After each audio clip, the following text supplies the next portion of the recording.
No one noticed the little girl at first.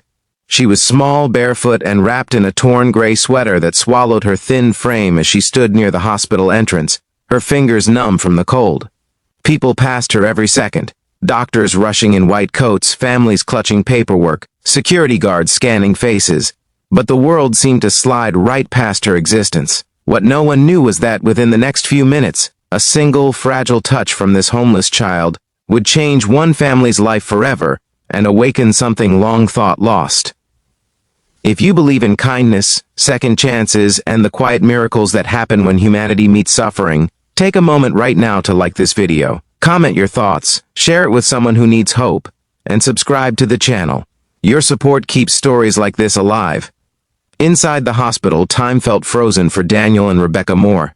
Their 8-year-old son, Ethan, lay unconscious in a pediatric ICU room just down the hall. Machines breathed for him, monitored him, kept him suspended between hope and heartbreak. A sudden accident, a careless driver, and a split second had shattered the normal life they once took for granted. Since that night, Daniel barely spoke, his shoulders permanently hunched as if bracing for impact. Rebecca sat stiffly beside the bed every day, holding Ethan's hand, whispering prayers through cracked lips and sleepless eyes. Doctors were careful with their words.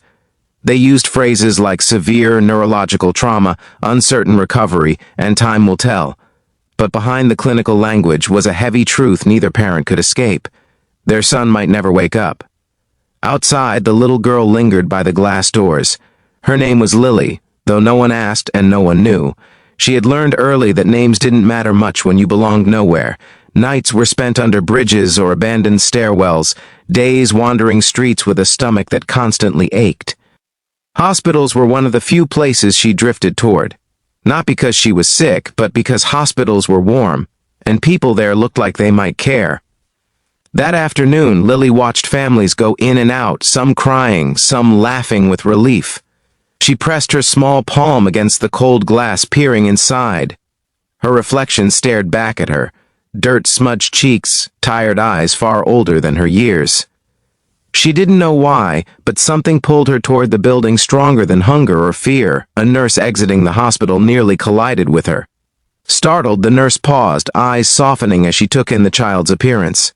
Lily braced herself for the usual reaction, being told to move along, but instead, the nurse hesitated, then gently ushered her inside, telling herself she would figure it out later. Lily stepped into warmth that wrapped around her like a blanket, her body relaxing despite herself. Inside the pediatric wing, the air felt heavy with worry and whispered hope. Lily wandered quietly, her footsteps barely audible against polished floors. She stopped when she saw Ethan's room. She didn't know why this door drew her attention, but something deep inside her chest fluttered painfully. Through the glass, she saw a boy her age lying still, surrounded by machines, his parents on either side like statues carved from grief. Lily pushed the door open slowly. No one noticed her at first. Rebecca was staring at the monitor, eyes hollow. Daniel had his head in his hands. Lily stood there, small and unsure, until her gaze locked onto Ethan's pale face. Without thinking, she walked closer. She reached out and touched his hand. It was a simple thing, a child's hand touching another child's hand. But the moment Lily's fingers brushed Ethan's skin, something shifted in the room. The heart monitor fluttered, its rhythm changing just enough to be noticed. Rebecca gasped, her breath catching painfully in her chest. Daniel shot to his feet, panic and disbelief flooding his face. Nurses rushed in, asking questions, checking screens. Lily froze, terrified she had done something wrong. She tried to pull her hand away, but Ethan's fingers twitched, curling ever so slightly around hers. For the first time in weeks, Ethan reacted. Doctors would later call it coincidental timing, a spontaneous neurological response. But to Daniel and Rebecca, it felt like a crack of light breaking through endless darkness. Rebecca collapsed into tears, gripping her son's hand, while Daniel stood frozen, staring at Lily as if seeing her for the first time. Lily backed away, heart pounding. She expected to be scolded, thrown out. Instead, the room filled with a strange stillness. Rebecca looked at the little girl, then really looked at her, and saw more than dirt and ragged clothes. She saw a child who had no one, standing alone in a room filled with fear, yet brave enough to reach out. Over the next hours, doctors monitored Ethan closely. The change was small but undeniable. Brain activity increased. His vitals stabilized in ways they hadn't before. No one could explain why, and no one could ignore that it happened the moment Lily touched him. Security eventually found Lily sitting quietly in the hallway, knees drawn to her chest. Rebecca insisted she stay. Something about the girl felt important, like letting her go would mean losing the fragile hope they'd just been handed. Days passed. Lily returned every morning, somehow always finding her way back. Nurses brought her food. Someone found her clean clothes. She sat beside Ethan's bed, holding his hand, humming softly to herself. No words passed between them, but something unspoken lived in those moments. Ethan's condition continued to improve in small, miraculous steps. A flutter of eyelids, a squeeze of the hand, a breath taken without assistance for a few seconds longer each day. The doctors were cautious, but the room felt lighter now, filled with cautious optimism instead of despair. Daniel began to notice Lily more. How she flinched at sudden movements. How she always saved part of her meal, as if expecting it to disappear. One afternoon he asked a nurse about her. The answer hit him harder than any diagnosis ever had. No parents, no home, no records, just a child surviving. Something inside Daniel shifted then. He had spent years building a successful career, chasing stability, believing he was providing everything that mattered. But standing there, watching a homeless little girl breathe life back into his son with nothing but presence and kindness, he realized how fragile and precious humanity truly was.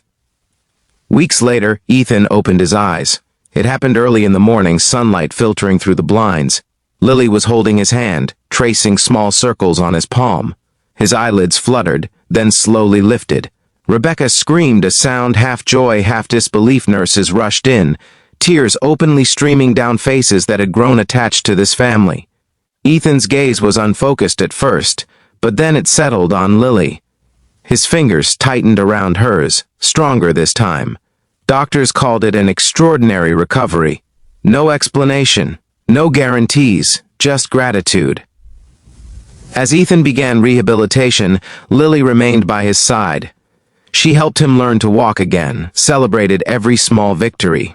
The hospital staff joked that she was his guardian angel, though Lily didn't understand the words. She only knew that for the first time in her life she belonged somewhere. Eventually, the inevitable question arose.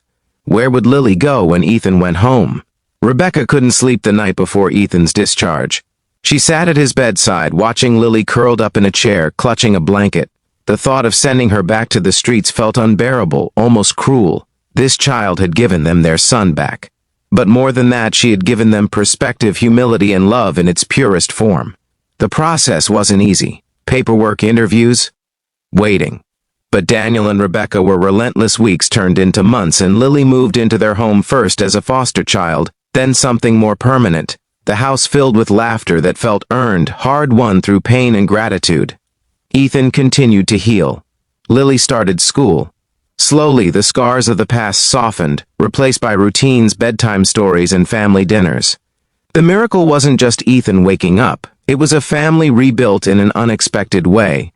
Years later, Daniel would sometimes watch Ethan and Lily sitting side by side, homework spread across the table, and feel overwhelmed by how close they had come to losing everything.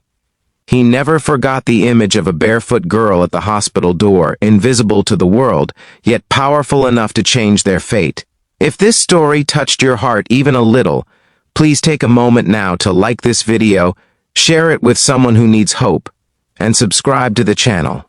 Stories like this remind us that miracles don't always arrive with thunder. They often come quietly, holding out a small hand. Before this story ends, I ask you one special thing. Please comment below with a single word that represents what this story made you feel: hope, love, faith, or kindness. Because somewhere out there, a child like Lily is still waiting to be seen, and sometimes all it takes is one human connection to make the unbelievable happen.